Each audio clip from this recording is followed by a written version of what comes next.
नमस्कार साथियों, स्वागत है आपका exploration.com पर। हम चल पड़े हैं महाभारत की उस अद्भुत यात्रा पर जहां हर कथा, हर पात्र और हर निर्णय जीवन की कोई ना कोई गूढ़ शिक्षा जरूर देता है। आज हम प्रस्तुत कर रहे हैं महाभारत का दूसरा अध्याय।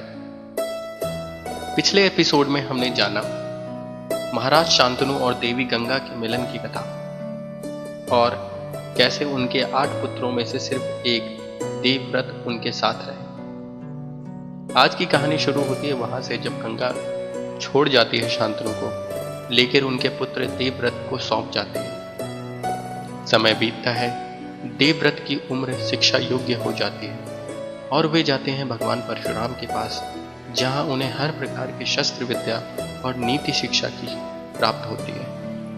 यही परशुराम है जो बाद में कर्ण को भी शिक्षा देंगे और उनकी कथा हम भविष्य में जानेंगे। शिक्षा पूर्ण कर देवव्रत लौटते हैं।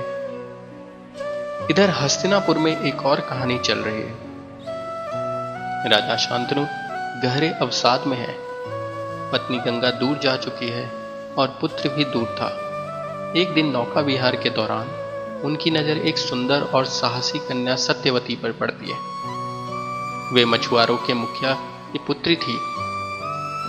शांतनु उसकी वीरता और सौंदर्य पे मोहित हो जाते हैं और विवाह का प्रस्ताव रखते हैं। सत्यवती कहती है, ये निर्णय मेरे पिता लेंगे। जब राजा उनके पिता से मिलने जाते हैं तो पिता स्पष्ट करते हैं, सत्यवती की संतान ही हस्तिनापुर के उत्तराधिकारी हो तभी विवाह संभव है। राजा शांतनु असमंजस में है। वो अपने पुत्र देवव्रत से बहुत प्रेम करते हैं, लेकिन सत्यवती को भी भूल नहीं पा रहे थे।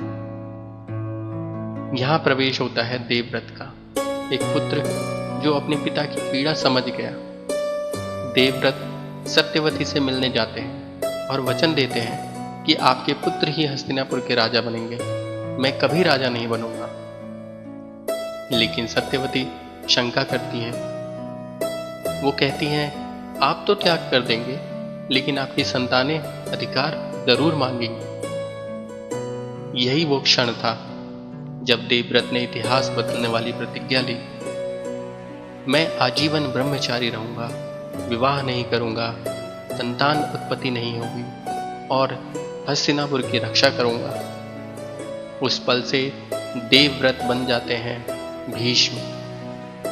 इस भीषण प्रतिज्ञा के बाद और इस त्याग के बाद उनके पिता ने उन्हें इच्छा मृत्यु का वरदान दिया। इस पूरे घटनाक्रम से आपको क्या शिक्षा मिलती है? कभी कभी जीवन में ऐसे निर्णय लेने पड़ते हैं जो उस क्षण सही लगते हैं, लेकिन उसके परिणाम पीढ़ियों तक प्रभाव डालते हैं। भीष्म के इसी प्रण ने उन्हें न्याय और अन्याय के बीच लाकर खड़ा कर दिया, लेकिन उनकी प्रतिज्ञा उन्हें बांधती रही। द्रौपदी का जब चीरहरण उनके सामने हुआ और वो मौन रहे, अगर वो सिंहासन से बंधे ना होते तो शायद यह महाभारत का युद्ध ही ना होता।